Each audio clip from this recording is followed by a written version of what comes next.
Hello, and welcome to Wizardry, finally. This is one of the grandfathers of the video game RPG genre. Especially when it comes to JRPGs. Pretty much the main ones were like Rogue, Wizardry, and obviously Ultima. But Wizardry is stupid popular in Japan, to the point that once Surtec eventually went down, the license has been bought by Japanese developers, and there's still games being made today, which is pretty funny. But yeah, this is a game from 1981, though obviously I'm not playing that version. I'm playing Llylgamyn Saga, which is the PlayStation 1 port. Get to that. The music's kind of loud on that screen. Hard to focus. Anyways, the main reason why I'm doing this is because, like the original this has all three of the original games.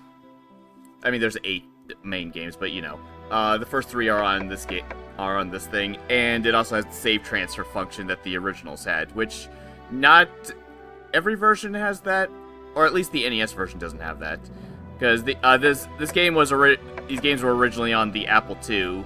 They got DOS ports. I know about the NES ports, and not SNES but Super Famicom ports, which also has all three of these games as well. In fact, the fun thing I found out later on was that the SNES version came out after the PS1 version. So it actually has a function from the 5th game that I don't get in this, but we'll get to that when I actually get to that. But otherwise, I mostly went with this version, specifically because I like the dungeon transitions better than the SNES one. The SNES one is just screenshot, like PNG, JPEG screenshots that when you push up, you just suddenly move. Whereas this one has actual transition when you're walking around. I kind of prefer that a lot more. It's less jarring, to be completely honest. Even though I think the graphics in the SNES version might look better, it's kind of hard to say. Anyways, I've actually completed this game recently. Or at least Scenario 1 I've already done. I finished it like a couple days ago. I even used, grid paper to map it out, even though I did a rather crappy job on some of the floors. Especially the 6th floor, where I forgot which direction I was facing when I entered the floor and did it completely wrong. So that was fun. Anyways, yeah, the Super Famicom and the PS1 versions of this are Japanese. They were not released in the West at all. Alright, we'll go right into the first one. Proving Grounds of the Mad Overlord. So yeah, first thing to do, go into the options. All those are English. So you can't play this game in English. The spell description, there are no descriptions on the spells, unfortunately. Very, very sad about that, but you're supposed to use the manual for what the spells actually do and all that stuff, and I do have that written down somewhere. I'm trying to find that text document. Okay. Alright, just so I can keep track of that stuff, because I cannot remember what half the spells do. I remember the ones that I used a lot, though. Okay. Also, down, as you probably noticed, down in the corner I have Gridmonger active, so I might reference my old maps if I have the reason to do so, but otherwise I'm going to try to make good use of Gridmonger because it's a nice free program. I'm a little sad that it doesn't have mouse support, but the developer doesn't like mouse support, so I had to rely on keyboard, which means I'm going to be clicking on and off the window. Okay, anyways, yeah, we're right into the game. We don't get the plot right off the bat. Okay, anyways, stuff we can do right now. We can go to Gilgamesh's Tavern, which is where we have access to our party members, which you have preset party members right off the bat. I never actually really looked at what they were, to be completely honest. Oh wow, there's actually samurai. Okay. See, there's a surprise right there for me. The classes that we have for our defaults are neutral. That's the first one. a fighter human. This is also a neutral fighter dwarf. This is a good samurai elf. A good priest gnome. A neutral a thief, right? Thief human. And a good mage elf. I'm not going to pay attention to these characters because I'm just going to dump them whenever once I get the chance. I never actually checked to see what they actually have. What do they have? Okay, yeah, you can see all the, like, stuff. Ooh, he has plate mail. I might just steal all these guys' stuff and give them to my actual party. Just to save myself some money, because this is, like... this is actually everything I actually would want with a fighter for, like, that would last me for several hours. That's funny. How much money does he have? 160 GP. Okay. Yeah, I also might steal his money too. I might just steal all these character stuff just to give myself a nice boost right at the start. Oh, okay. Well, I don't need to unequip it right now. Well, whatever. We can just unequip this right now. It doesn't matter. I pushed. Okay, there. Let's get out of there. Oh, okay. Well, he's in my party anyways. Let's get him out of there. Okay. First off, edge of town. So character utility is where we get to transfer our I think it's where you get to transfer your characters to the other file. I'm not 100% sure on that. It's in Japanese, so I have no idea. Save and quit is obviously saving and quitting. That will make us go right back, and this is where we create all of our characters. Now, for saving, the way saving works in the original games is that the game actually saves every single step you take in the labyrinth. You can still save scum from it, as long as you exit the game before the fight ends. But, yeah. This version, since it's the PS1 version, obviously you can't write to the memory card for every single step you take in the labyrinth, so so you have to manually save the game. But I am likely just going to use save states, just specifically for that, only at spots that I can actually save. I'm not going to save state, like, in the middle of a fight or anything stupid like that. The main reason is because of, this.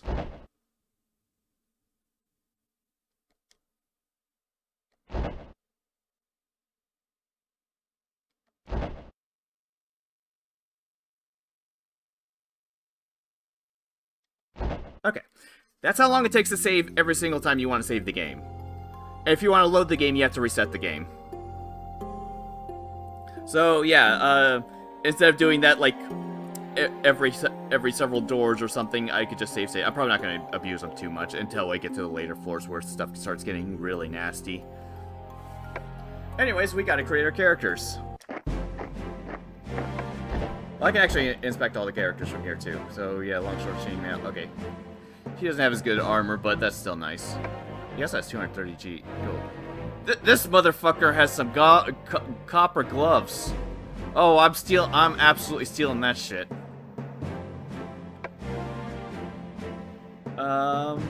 Basic stuff for the priest. Who gives a shit about what the thief has equipped? That's typical mage gear. Okay. I was kind of curious as to what they all had. I can explain what the stats and stuff do as we go along.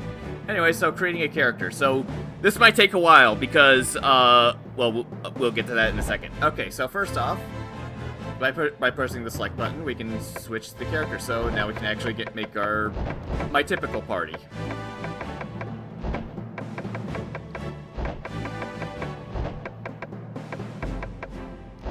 Okay, so we got Adric. Yes.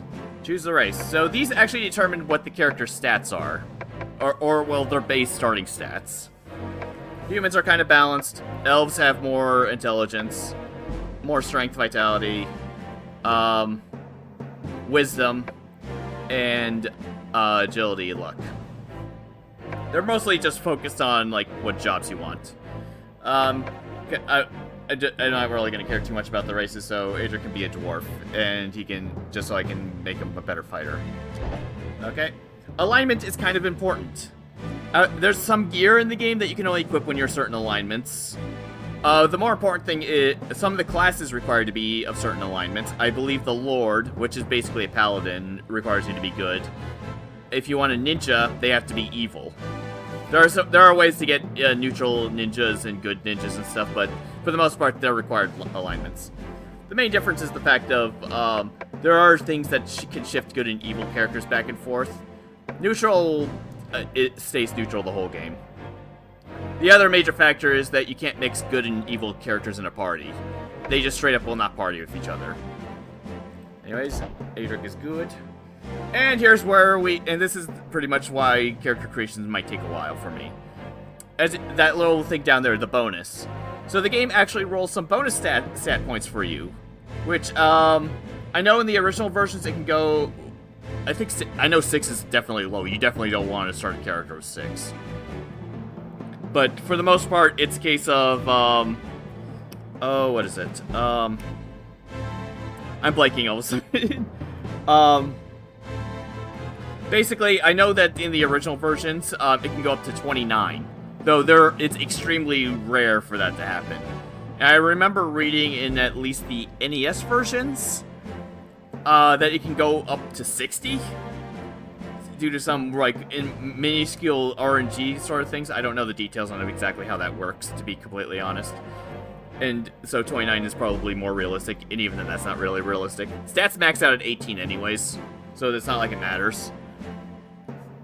Stats are obviously important for various things and what they do, and they determine which classes your characters can even get into. But yeah, I'm obviously not going to start Adric with a bonus points of 6. I'm going to re-roll him as many times as needed to actually get him some decent stats. Same with everybody else. But anyways, yeah, like, for example, like, if we put 2 points into his strength stat, or, well, you require 11 strength in order to actually qualify for fighter, for example. IQ, I think you need 11 for mage, yep. Piety, so pretty much strength, physical damage. Magic damage, speed, I believe speed at what you learn your spells for mages, and spell effectiveness, you know, like status ailments and stuff, how often they would land. Priest spells, same shit as IQ, except applied to priest spells. Obviously 11, that, high vitality, I believe affects your HP. I don't remember exactly what everything does. Agility, from what I remember, it only affects turn order and nothing else. Luck affects a bunch of random crap that I don't know all the details about. But yeah, just to finish the initial character creation before I start trying to get some good bonus points before going into other things, because you can create up to 20 characters right off the bat. So, oh right, just put them all in strength. I'm not going to use this one anyways. Yes, select his class, fighter. Create this character, boom, done. Adric is good. Alright, now to go into the other stuff that this does, of what we can see. So I can go back and forth just to show some of the examples. So you can see his stats, obviously. How much experience points he has. Different classes level up at different experience point values. How much gold points he starts off with, which is a random number. And if you really, really want money at the beginning of the game, you can just create a bunch of characters, take all their money, and then dump them. I mean, you could do that in Etrian, honestly, too. You could just take the initial 2 equipment and just get 20 intel by selling it and just dump the character for free. Age does have an effect in the game. I'll get into age when we get to that point where it's relevant and what it does. Mostly, it affects level ups. And there are ways to increase age, and typically higher age is not a good thing. Armor class, 10. That's actually I think it might be able to go higher than that. But anyways, this game works the opposite of what you would normally think. Lower armor class is actually better. So if you remember, like this, which character was it? Oh, I already equipped all this stuff. But you can see this guy has an armor class of 3 because of his chainmail, large shield, and helm. So yeah, having lower armor class is always good. It does go into the negatives. Mages are pretty much going to be stuck at 9 throughout the entire game.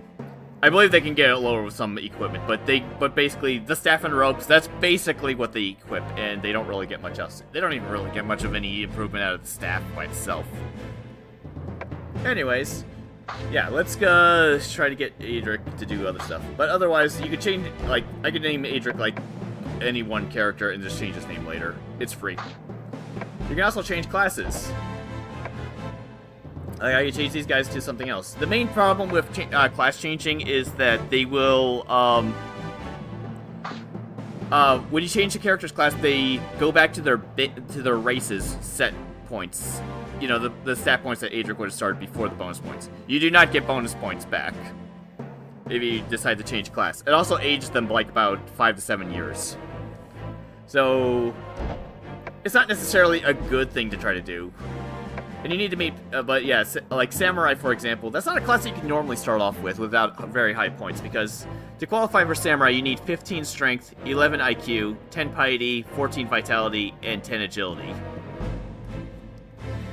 It's possible, but you need high stat points and stuff. Lord, I think, you know, the Paladin, I think you can start off with that. If you get maybe only in the... I believe the PlayStation version is based off the NES version, so you might be able to get really high starting stats. But otherwise, Lord is a Switch character thing only. Lord requires 15 Strength, 12 IQ, 12 Piety, 15 Vitality, 14 Agility, and 15 Luck. So, yeah, that's not happening normally. Oh, and if you want a Ninja, you need 17 in every single stat, so you're not starting off with the Ninja. Ninja's main gimmick is that they can I believe they get an extra attack roll, and and on their attack rolls they can decapitate targets, you know, insta-kill. And they can do that even when unarmed and stuff. They apparently have, like, gimmicks that they can actually get lower armor the higher they level up, and their unarmed attack gets a higher, but I think the unarmed attack thing is bugged and never works. And the armor and in order for the armor to be better than any gear they can pick up, they would need to be, like, level 30. Which, when I completed this game, I was level 11, let's put it that way. It takes a long time to level up. Anyways, yeah, let's get to leveling up, actually creating my characters first. Alright, and now we got our party. At least the characters I decided to go with.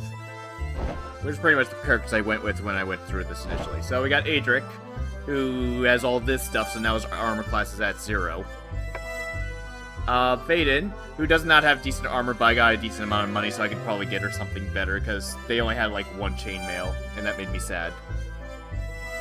So I'll probably just sell this leather armor for chump change, and then get her something better. Everybody I managed to at least get plus 15 on their stats. I was kind of I would love to get Phaedon to become a Lord at some point, because that would be nice. But yeah, whatever. Adric doesn't get to be a Lord because he can't use magic. That's just it. That's the only reason why he doesn't. Jubei, I wanted to make him a samurai right off the bat, but yeah, he doesn't have enough IQ or piety. I would have had to get... He meets the other stat requirements. I need to look at my little thingy. What else do you need? Yeah, he needs 12 on IQ and 12 to piety. No, wait, that's Lord. I keep looking at the wrong thing. He needs 11 IQ and 10 piety. So, yeah, he would have needed to get a bunch more extra stat points if I wanted to start off with one. Which is why I was surprised at that elf that was starting off as a samurai. It's not a huge, big deal.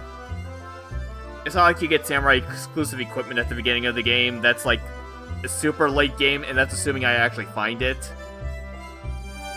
Because I did not find it on my first run. So, yeah, we'll see how that goes. Rhiannon... Yeah, this is what's just going to be equipping for most of the game. She has 2 spells right now. Might as well go over that. She has Halido and Katino. Halido is a fire spell. I forget how much damage it does. I actually have that on my notes. Halido, it does 1 to 8 fire damage. So, you know, 1d8. And Katino puts enemies asleep. Now, Katino, I know for a fact, is an extremely good spell. Though for whatever reason on my run, maybe it's because Rhiannon, I didn't actually check how much IQ she had by the end of the game, but it might have been that her IQ just dropped so much that she just didn't, that enemies were just straight up never falling asleep to it. It made me quite sad. Oh yes, stats can drop. We'll get into that. But yeah, that's what she got. Reika is a thief hobbit. Oh yeah, Rhiannon's an elf. These two are humans. Anyways, neutral thief hobbit. So thieves, they're Their gear doesn't matter that much, to be completely honest. She just has whatever else I had left. The reason is because, thieves are not good attackers. Funny enough. They're actually kind of crappy trapper. The reason why she's around is because thieves have a high chance of inspecting traps on chests, and as well as disarming traps on chests. This is important because, when I went through my run, I believe I had a grand total of 3 chests throughout the entire game that were not trapped. So kind of an important thing. And even then, it's not foolproof. I don't know what her chances are of detecting the correct trap, but she got it more often than not. There were a couple occasions where she got the wrong one, but yeah. The priest, which is Busha, gnome, they actually have a spell that can also detect traps, which has like a 95% chance of getting it correct. She does not have that at level 1. As you can see, this game also uses spell slots. Not a big problem. You rest at the end, you get your spell slots back. She has Dios and Badios, which is basically a heal and a damage spell. I will most likely be using this for Dios specifically.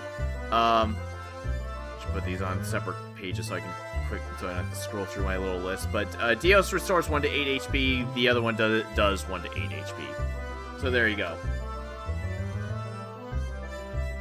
Anyways, so that's what our party has for right now. Okay, so we've already divvied out the gold and sold from everybody else, so adventures in which you can actually have all members resting or 1 member resting. As you can see, gold, the inn is expensive. Very expensive. By the way, if you're wondering how much this cot is, this is 60 GP per character. And 2, it's saying how much GP I have in total. This cot will heal 1 HP. It'll also age characters by a week, as you can see. Or you can rest at the stables. Stables does not heal HP, but it does count as characters resting. I believe it has an extremely tiny chance, like a 1 in 20 chance of actually increasing their age by a week. But I never noticed it going up when I went through it. But yeah, basically the general strategy is have your priest heal your party, then have them rest at the stables to get all their spell slots back, and then have them heal the party again. That way your characters don't age too much, because aging is a problem. I'll get into that problem soon enough. Okay. So, now we got Voltex, a trading post. Well, I'll put all, because if you do each, you can see what they have. You can see what they have equipped right off the bat, and you can also see Adric has 325 gold pieces to spend. Basically, when you go through the dungeon, the party actually does split their gold. If you do all, then you can actually have it on, you know, like that. You can also uncurse items and identify items. Typically, there is a class in this game, the Bishop, that can actually identify items for free. But if, you know, if they identify it and it's a cursed item, then it will get stuck in their inventory. And then you'd have to uncurse it. Or save scum and just throw the item away, because it's not random. It's when the item's already determined when you've already picked it up. But typically, identification is expensive.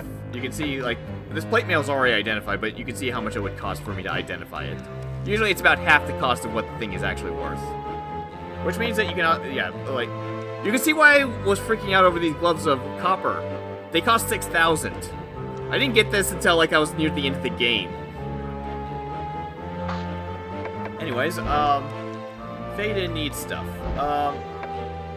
You can see long sword, short sword. You can see his short sword, +1, which is basically a short sword with +1 to its damage and +1 to its accuracy. You know, it might be. It's easier if I just do it on that way I can actually check, because you can actually check what they can equip. Faden can equip anything, as you can see, well, except for the staff. But yeah, short sword is pretty much the best thing she can equip. Long sword is probably the best thing she can equip right now. I actually don't even know how much the Anointed Flail even does. I never actually bought that for the other characters. She already has one, so who cares? She also has a helm. Armor, she wants... I would love to give her some plate mail. To be on par with Adric. Jubei has chainmail, but she can afford this, so why don't I just give her that for now? I can always afford plate mail later. It's not major right now. Yeah, you'll have to go back out if you want to actually do that. Otherwise, yeah, these cost the same, but yeah, it's basically leather with plus 1 more armor. If I remember correctly, it's 1 armor, 2 armor, 3, 4, and 5 armor. Well, minus, you know. So these two being the same price, it only really matters if it's a class that can't actually equip all this stuff. Shield. She needs a large shield. She doesn't have one. It's also not that terribly expensive. So. She already has a helm. Gloves of copper. She's not getting that for a while. These are the same as their actual spell stuff. So Potion Dios is the same as the Dio spell. 1 to 6 HP. It costs 500. It's kind of expensive. So healing potions are bad. It's kind of bizarre that this one's so much cheaper. Lotomorphis, I remember what this is. It cures poison. Poison sucks in the early game. Poison does not go away when you leave a battle. It also deals 1 HP damage for each step you take in the labyrinth. My characters have 8 HP right now, so a character getting poisoned means they're dead. All these other ones, scrolls, I would have to look at what the spells are. Catino, okay, that's the put to sleep scroll. The damage, the 1 damage spell that Busha has. Halito is a light spell, which, I don't know how long it lasts, but it, lights up the labyrinth so you can see better. It also shows hidden doors, because yes, there are hidden doors in this game. Of course there is. This is like one of the first, dungeon crawlers, if not just straight up the first, anyways. I think Ultima did have first-person dungeons, but it didn't have the same combat, and it did have hidden walls and all that type of stuff. Halito is the 1 fire damage spell that Rhiannon has. Sopik. Who's Sopik? I can't remember what that. Oh, Sopik. Okay, there it is. Increases caster's armor class is reduced by 4. So that's nice. That could be nice. It's not worth the 1500. Busha will eventually learn stuff to be able to do that shit, anyways. Jubei. Jubei has a long shield. The hell. Okay, he's fine. Everybody else is fine in terms of gear, I believe. In the best case scenarios, I can always upgrade these characters' armor later, but it's not necessary right now because, they're not going to be attacking, usually. Especially Reika. One of the things I forgot to mention, outside of the fact that thieves are bad attackers, you typically just want them for disarming traps. So this has a front and a back row. Front row gets to attack and are targeted by monsters that do melee attacks. Back row can only be targeted by spells, because there are no ranged attacks in this game, which means that Reika can't actually attack. She's going to be in the back row and basically do nothing for most of the game. That's why she has the potions right there that I got from the other guys. Because it'll give her something to do. This is the thing I was mentioning from Wizardry 5. Apparently thieves can actually attack from the back row. I don't know the details on that, but apparently that was added in that. But since this game is... But that's also in the SNES. That's what the SNES version added. Anyways. First off, let's save. Let's do a quick hard save. I'll show you what we're going to be dealing with right off the bat. I actually don't even know what... Actually, no. Wait a second. Okay. First off... Oh, if I go to training grounds, it's going to dump my entire party again. Oh, whatever. I need to move them around anyways. Okay. Delete. Let's get rid of these guys so they're not in my way anymore. We don't need them. I took all their stuff. Oh, right. Yeah, we need to add everybody again. Okay, so Adric, Jaden, Jubei. I'm gonna put Busha there. If one of the 3 characters in the front row die, Busha will jump in. It'll go in that order. The main reason why she should be going in there is specifically because priests are actually melee fighters. They're battle priests. So she can so you can see that her armor class is 6, the same as Reika's, but she can equip better armor than she can. She can equip chainmail, and she can also equip maces, so she can actually do damage. So it's nice. Anyways, right, I was going to actually sell. Get rid of this junk. Oh, and equip the damn stuff before I accidentally get rid of it. Okay. Inspect. Fade in. Item. Equip. Okay, now our armor class is 2. Jubei's is... What do you have? Oh, he had chainmail. Right. I was going to give him the other thing. Right. That thing I forgot to do. Sometimes you forget to do stuff like that. Okay. Alright, Jubei, you buy breastplate too. You can have plate mail later once I actually have the funds for that. Unfortunately, I have to exit out in order to actually equip this damn thing. Equip. You have to go through this every single time there.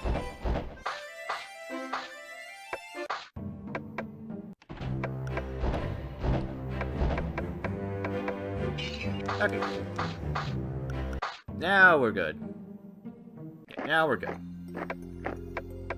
Alright, just save real quick. Again, like I said, I'm probably going to use save states just to not have it take this long every single time I have to do it. I'm also not going to save that often in the labyrinth. Mostly just like at the start of the at the floor or something. Alright, so finally into the labyrinth. Alright, so yeah, right at the screen you can equip your characters, inspect them right before you go in there. Which is especially nice if they have spells that you can cast right off the bat. There are some spells that Busha will be learning that will affect my entire journey through the labyrinth. Including a skill that actually reduces everybody's armor by 4, which is very, very nice. As well as lighting, as well as the light actually lasting the entire trip of the labyrinth. Stuff like that. So it's good. It's good for that. Okay, equip. You can reorder the characters here. All right, stairs up. It automatically starts at that. If I actually push the X button, I can go back to the camp, which will also reset that. Okay, now to play around with the other thingy I got. Oh, first things first. That way I don't have to do that. Okay. Okay, so first things first, I got my cartographer thingy. Windows, stop bothering me about updating. Okay. Alright, so I need to remember, I wrote down what the keys of the stuff that I need to remember for. Let's see, I also need to make a set of stairs. Shift number. There we go. The only problem is it's the numbers. You can't use numpad for whatever reason. Why would you do that? Anyways, oh yeah, something else. This game actually does have an auto map. Pressing L2 brings this up. It won't tell you where you are, but the coordinates. There are. I know the coordinates for this particular spot is on 0, 0. Oh, I should explain that real quick. Every map in this game is a 20 by 20 grid. However, and there's actually a spell that Dumapic, which Rhiannon will learn, that will tell you where you are in the labyrinth. They'll give you the coordinates, like which floor you're on. Coordinates, like it'll say like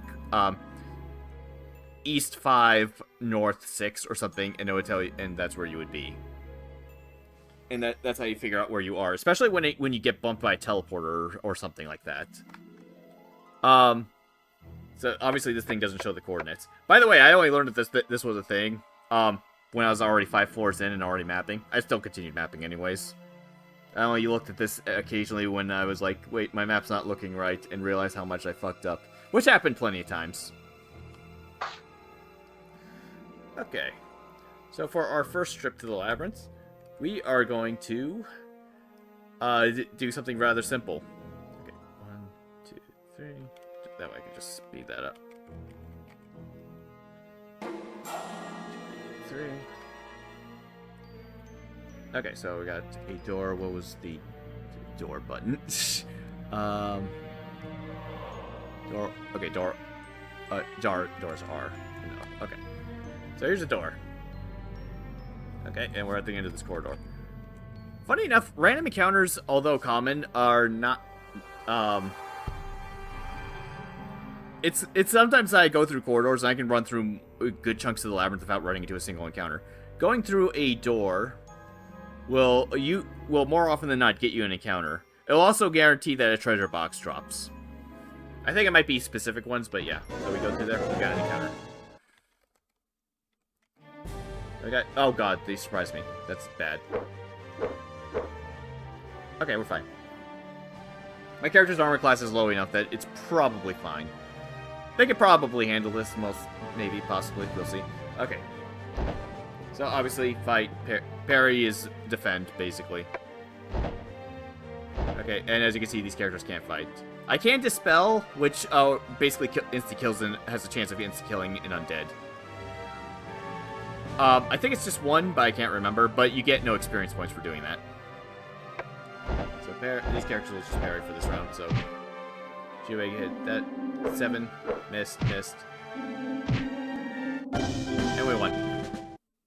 Easy enough. Okay, so here's a chest. I've never noticed a random encounter like through the hallways ever drop a chest. Usually it's just the ones through the doors, unless it's a really low chance, or I'm just horrifically unlucky. Always the case. So I don't have Calfo. As you can see, that option's not opened. So we inspect with Reika because she has a high chance of knowing what it is. It's a poison needle. I have Reika. Select Reika to disarm. Poison needle. All right, she disarmed it. Everybody gets 8 gold. Simple. Okay, so this room. Wall. Is it only one? Okay, it's only one. Oops, wrong one. Delete. That's not delete. Shit, what was the delete? Create self-link floor. I didn't write down which one was delete. Ah, fuck. Oh, E. Right, it was E. F. I believe this goes, yeah, like that. And walls. Okay. So what your basic... My party is way stronger than they should be at this point, but pretty much the basic gist of what you want to do at the beginning of the game is run to the labyrinth, get into like 1, maybe 2 fights, and then immediately heal your characters up, leave, rest, repeat until you're about level 5. So yeah, the beginning of the game is very, very slow. I'm just going to save right here. As I said, you could save, I think it was... Okay, no, that's the item command. I think it's start... Okay, no, start will actually get that off, so you don't necessarily need to see that. There it is, okay. L1, which can set a time... I don't know what the timer's for. Battle command. I'm going to turn not memory on, because that screwed me up when I was running away from fights. That I saw an enemy that I did want to fight, and then I immediately ran away. Party window on and off. As you can see, it does that. Get Fig, save and quit. You can save whenever you want. Okay. Anyways, we are right here. So...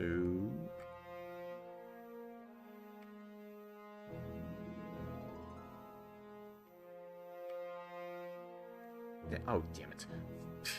I thought I wasn't moving up whenever I did that. I was even clicked on the damn screen. Okay. So right here. Okay. Oh, probably because I was pushing up on the controller and thought I was being clever.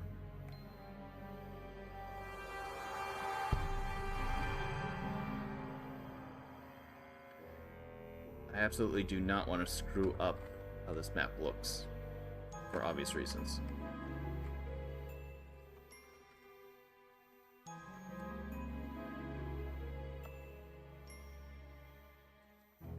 Okay. There's an area right here and an area right here.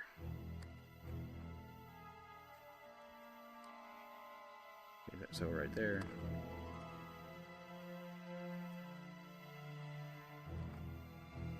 Okay, R. Okay. Attack again. Okay, friendly. Okay, this is important. So friendly enemies that pop up every so often. You can fight them or you can leave them. The purpose of these things are, if you fight friendly units, there's a... Oh, God, I don't know. I think it's like a 5% chance that your good characters will turn evil. And if you fight, and if you choose to leave, there's a 5% chance that your evil characters will turn good. Neutral characters are not affected by this.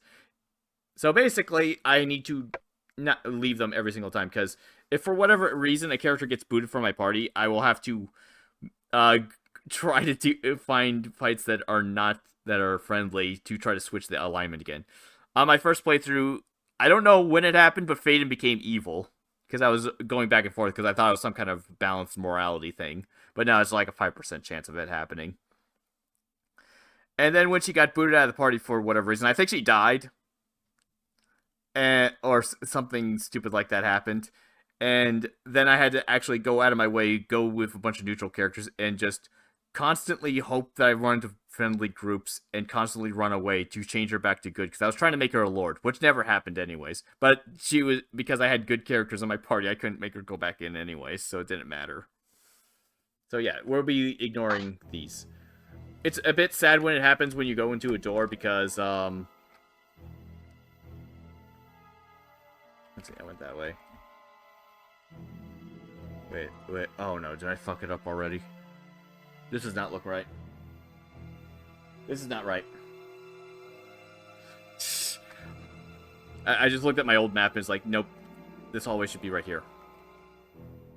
It was,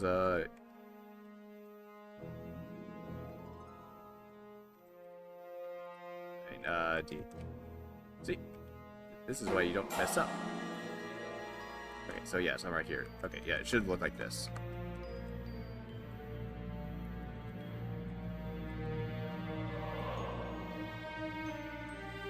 There we go.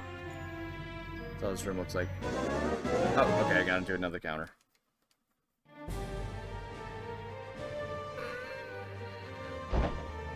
They're the same types of skeletons as before. Let's see what happens.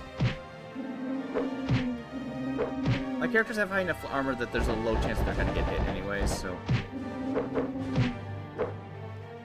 Yeah, they're constantly missing.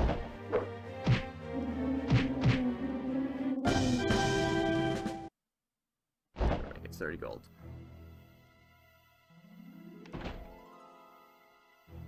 Yeah, I'm gonna try to get to at least the end of this hallway, even though that's probably a very bad idea. Okay, so I am not here yet. I need to remember, I am not at that spot yet. Now I am.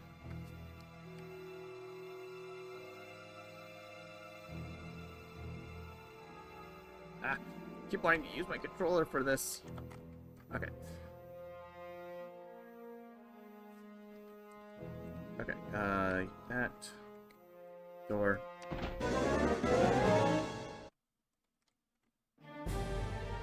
Probably I think the slimes can poison me, so no. Running actually makes you go back a step. So I basically went back out the door, meaning you can reset if you want a treasure chest and you don't like the encounter that you just bumped into, because enemies are on certain treasure lists. It means you can just constantly just reset until you get someone you want, and hope that you don't run into a friendly one. Those are orcs, I think. Oh, and most of them ran away. Yeah, okay, like almost all of them ran away. Alright, Rake, poison needle. Could not disarm it. That doesn't mean that you can't disarm it. You just try again. It means that she just couldn't disarm it that time. Whoops, that wasn't spent. Fuck. Shit.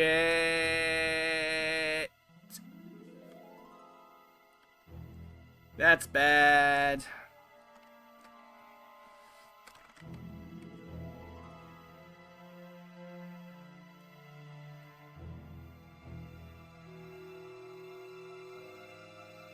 I was off about this room again. It was actually one lower. God, I'm already messing up a lot. I remember there's no corners touching like that. It was E, yeah. No.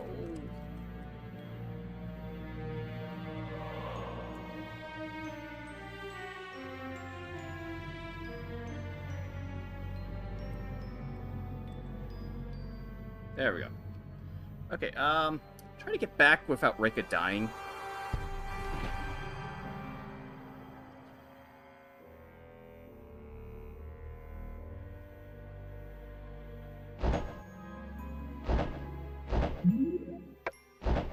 Okay, Rika's back to 7 HP. She did not roll low on that, thankfully.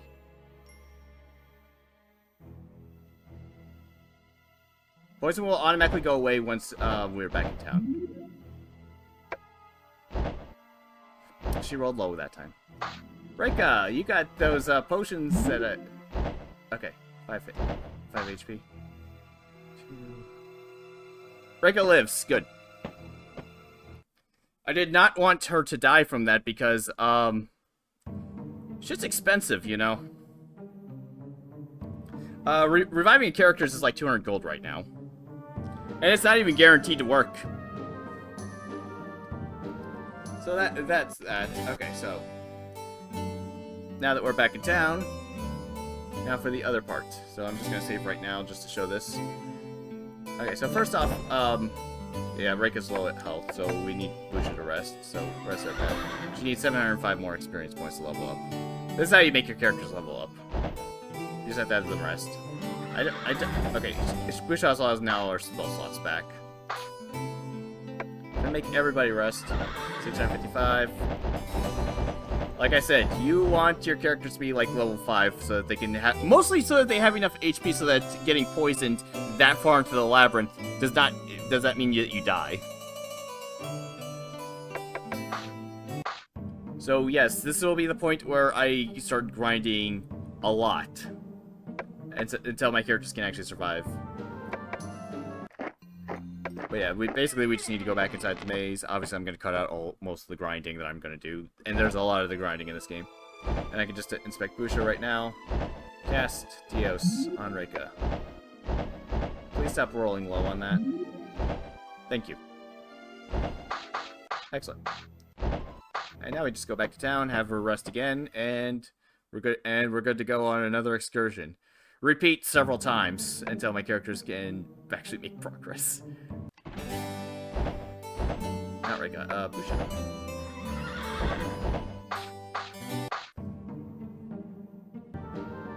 Alright, so my characters have gained enough experience points to level up, so I might as well explain exactly how that works. So first off, the character has to rest at the inn, as we can see. So I'll have an Adric rest. He's leveled up. And here's what he got. He gained strength. The gained in loss are 1. Oh god, it went. I forgot that this is stay up forever. Anyways, as you saw, he gained 7 more HP, which is nice. He has 15 now. But he lost 1 vitality in that process. So yes, you can lose stats when you level up. You can gain stats, you can lose them. It's very sad. He only lost 1 vitality, which I mean he kind of needs his vitality, but you know, whatever. So to explain that before going into the other characters, because I can potentially save scum just so that my characters can actually, because sometimes your characters will really low on their HP rolls. Like I've had my fighters roll like 1 HP, and that really sucks. I mean, Rayanne's probably gonna roll 1 HP most of the time, anyways. But that's what happens. I think having high vitality will give her have a higher chance of getting extra HP. But yeah, fighters tend to have high HP. Anyways, yeah, his vitality was 15 before, so it went down. Everything else went up, but practically everything else. So here's how stats work for leveling up, from what I understand, anyways, from what I read. Whenever your character rests at an inn, first it'll do a 1 in 4 check, so 25% chance. First, it'll look at stats like, okay, what your strength? Roll the one. If it hits the so like roll a d4. If it lands on a 1, we just ignore that stat and move on to the next one. So it'd be IQ. If it gets the other, if it rolls a 2 or 3, 2, 3, or 4, then it'll actually do the next check. So basically, there's a 1 in 4 chance that you won't actually gain a stat point. If you're really unlucky, you won't gain any stat points at all, except HP, which again, dice roll depending on vitality stat and what class the character is. So yeah, I don't remember what fighters are. I think it's a 1d12, isn't it? Something like that. Anyways, barring that, the next check is the game rolls a random number, I believe, between 0 and 128. Might be lower than that, might be, who knows. And if the number is higher than the character's age, the stat increases. If the stat is lower than their character's age, the stat decreases. So that's what age does. It's also why you don't want your characters to grow old by resting at the end, because the higher their age is, the more likely your stats are going to go down. And once a character's vitality reaches 0, they die. A permanent death. They're gone forever. The game will straight up say that they died of old age. If you're really unlucky and didn't bother, because I've heard silly stories of someone having an elf that leveled up, they were 13 years old and they ended up getting 0 vitality, and the game said that they died of old age. So yeah, that's how stats and levels up works. But yeah, I could just reload just so that Edric doesn't lose that vitality and such. But before I go do that, so first off, I'll just rest everybody. Edric needs 465. Aiden gained a bunch of stats. She only gained 2 HP though. Llylgamyn only gained 1 HP. Ouch. Busha, gained 1 HP, but she got new spells. Rika, well, her stats don't really matter except for, I guess, luck at this point. Her agility's maxed out, so she's not getting any more. Rhiannon, lost strength, doesn't matter. Vitality, 1 HP.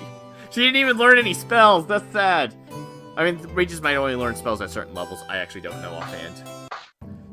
Or it might be random. So, if, like... Oh, yeah, okay. Right, I should probably toss those. What, if you use an item and it's used up, it becomes a broken item in your inventory. So that potion of DLC you used earlier is gone. So I should just toss it because you can't sell that. So, like, Rhiannon still has her 2 spells. She didn't even gain any spell slots. That's sad. Busha gained 2 spell slots, so now she can cast Dios and Badios more. She also has Kalki and Miwa. What did those do again? Wrong list. Okay, Kalki reduces the party's accurate AC armor class by 1 point. You can use that. It's only usable in battle. So that can be nice for making it so your characters are a little bit less likely to hit. Miwa is a light that lasts for a certain amount of time. I have no idea how long it lasts. But yeah. Thankfully I know where most of the hidden doors are, so I don't have to put my face into them because I still got my old map. But at level 3 she'll learn Low Miwa, which is basically the same spell, except it just lasts until I leave the maze. So yeah. That's leveling up, so I'll come back when my characters are high enough level to stop dying to the first few counters, because they are, even with this gear, they are still, I had Jubei die at least twice already, and I just reload the save, so there you go.